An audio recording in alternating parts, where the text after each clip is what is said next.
We economic hitmen really have been the ones responsible for creating this first truly global empire. And we work many different ways.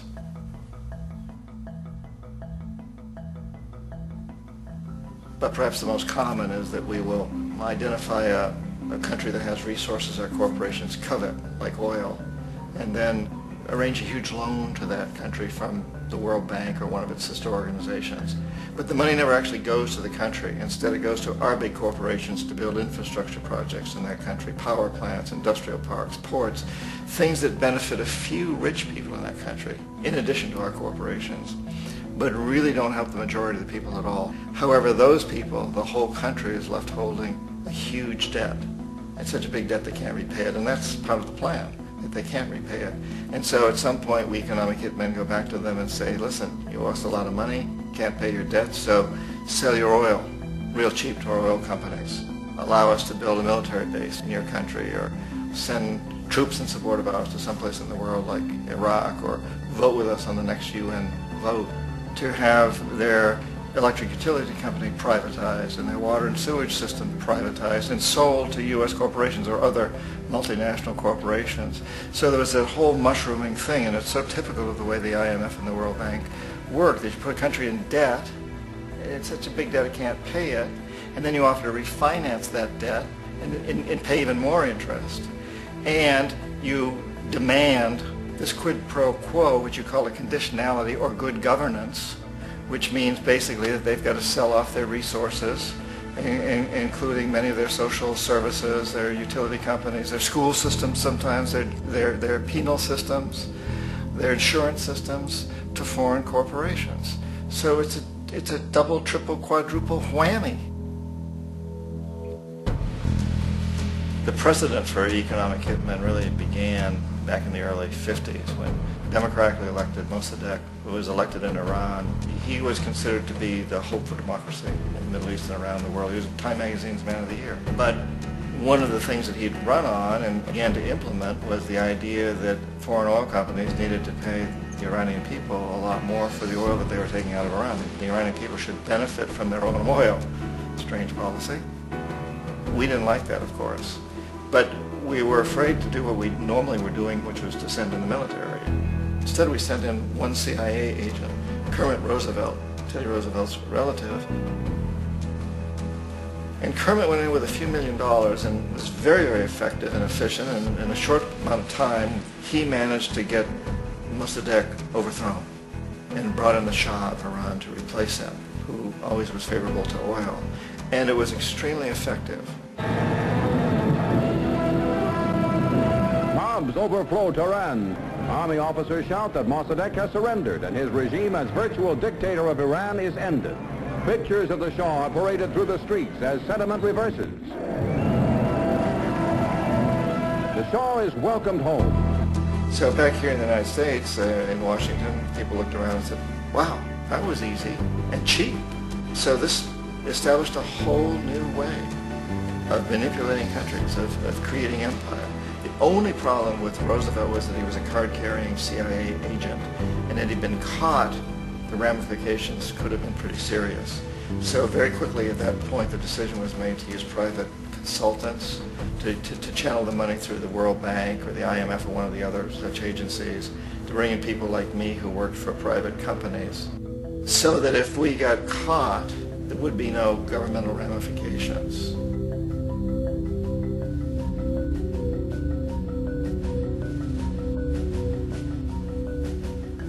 When Arbenz became president of Guatemala, the country was very much under the thumbs of United Fruit Company, the big international corporations. And Arbenz ran on this ticket that says, you know, we want to get the land back to the people. And once he took power, he was implementing policies that would do exactly that, give the land rights back to the people. United Fruit didn't like that very much. And so they hired a public relations firm, launched a huge campaign in the United States to convince the United States people, the citizens of the United States, and the press of the United States, and the Congress of the United States, that Arbenz was a Soviet puppet, and that if we allowed him to stay in power, the Soviets would have a foothold in this hemisphere. And that, at that point in time, was a huge fear on everybody's mind, the Red Terror, the Communist Terror. And so, to make a long story short, out of this public relations campaign came a commitment on the part of the CIA and the military to take this man out. And in fact, we did. We sent in planes, we sent in soldiers, we sent in jackals, we sent everything in to take him out, and did take him out. And as soon as he was removed from office, the new guy that took over after him basically reinstated everything to the big international corporations, including United Fruit.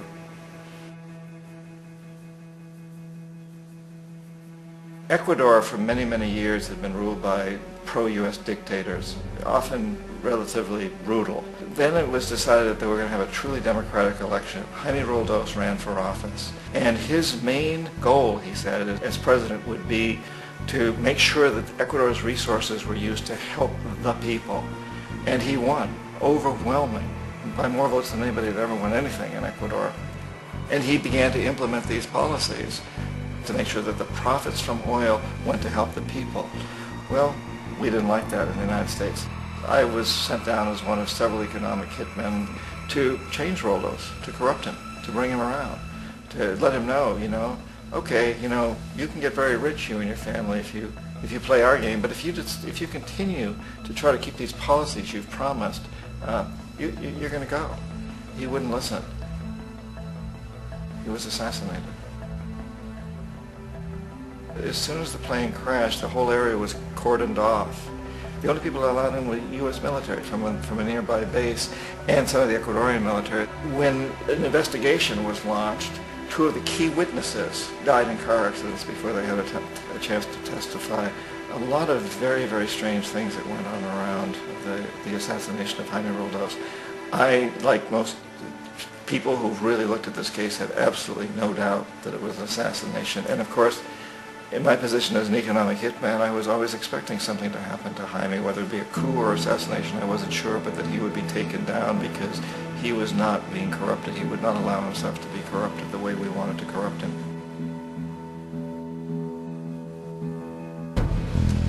Omar Torrijos, president of Panama, was, one of my favorite people. I really, really liked him. He was very charismatic. He was a guy who really wanted to help his country. And when I tried to bribe him or corrupt him, he said, look, John, he called me Juanito. He said, look, Juanito, I don't need the money. What I really need is for my country to be treated fairly. I need for the United States to repay the debts that you owe my people for all the destruction you've done here.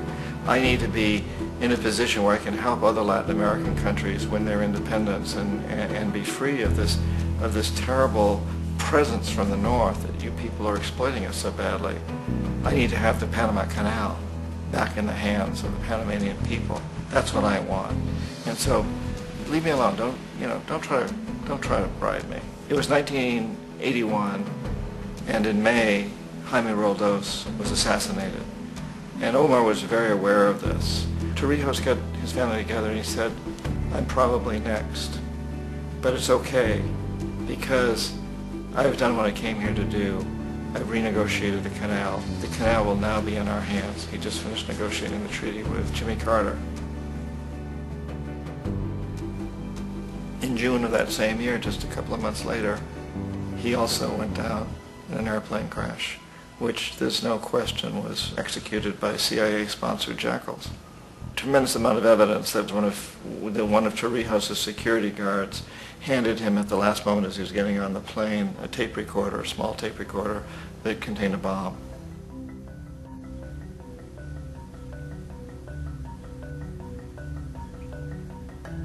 It is interesting to me how this system has continued pretty much the same way for years and years and years, except the economic hitmen have got better and better and better. Then we come up with, very recently, what happened in Venezuela. In 1998, Hugo Chavez gets elected president, following a long line of presidents who had been very corrupt and basically destroyed the economy of the country. And Chavez was elected amidst all that. Chavez stood up to the United States, and he's done it primarily demanding that Venezuelan oil be used to help the Venezuelan people. Well, we didn't like that in the United States. So in 2002, a coup was staged, which there's no question in my mind, and most other people's minds, that the CIA was behind that coup.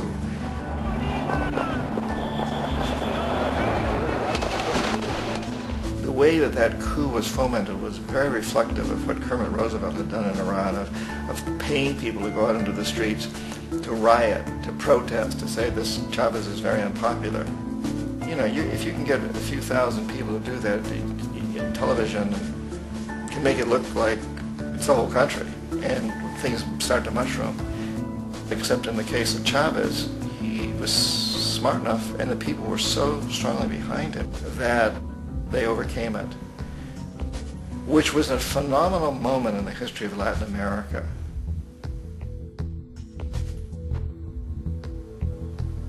Iraq actually is a perfect example of the way the whole system works. So we economic hitmen are the first line of defense. We go in and we try to corrupt governments and get them to accept these huge loans, which we then use as leverage to basically own them. If we fail, as I failed in Panama with Omar Torrijos and in Ecuador with Jaime Roldos, men who refused to be corrupted, then the second line of defense is we send in the jackals. And the jackals either overthrow governments or they assassinate. And once that happens and a new government comes in, boy, it's going to toe the line because the new president knows what will happen if he doesn't. In the case of Iraq, both of those things failed. Economic hitmen were not able to get through to Saddam Hussein. We tried very hard. We tried to get him to accept a deal very similar to what the House of Saud had accepted in Saudi Arabia, but he wouldn't accept it. And so the jackals went in to take him out. They couldn't do it. His security was very good. After all, he had one time worked for the CIA. He'd been hired to assassinate a former president of Iraq and failed, but he knew the system. So in '91 we send in the troops and we take out the Iraqi military. So we assume at that point that Saddam Hussein is going to come around. We could have taken him out, of course, at that time, but we didn't want to. He's the kind of strong man we like. He controls his people. We thought he could control the Kurds and keep the Iranians in their border and keep pumping oil for us. And that once we took out his military, now he's going to come around. So the economic hitmen go back in the 90s without success. If they'd had success, he'd still be running the country. We'd be selling him all the fighter jets he wants and everything else he wants. But they couldn't. They didn't have success. The jackals couldn't take him out again. So we sent the military in once again, and this time we did the complete job and took him out, and in the process created for ourselves some very, very lucrative construction deals. We had to reconstruct a country that we'd essentially destroyed, which is a pretty good deal if you own construction companies, big ones. So, you know, Iraq shows the three stages. The economic hitmen failed there, the jackals failed there, and as a final measure, the military goes in. And in that way, we've really created an empire, but we've done it very, very subtly. It's clandestine. All the empires of the past were built on the military, and everybody knew they were building them. So that the British knew they were building them, the French, the Germans, the Romans, the Greeks, and they were proud of it. And they always had some excuse, like spreading civilization, spreading some religion, something like that. But they knew they were doing it. We don't. The majority of the people in the United States have no idea that we're living off the benefits of a clandestine empire, that today there's more slavery in the world than ever before. And then you have to ask yourself, well, if it's an empire, then who's the emperor? Obviously, our presidents of the United States are not emperors. An emperor is someone who's not elected, doesn't serve a limited term, and doesn't report to anyone, essentially. So you can't classify our presidents that way. But we do have what I consider to be the equivalent of the emperor, and it's what I call the corporatocracy.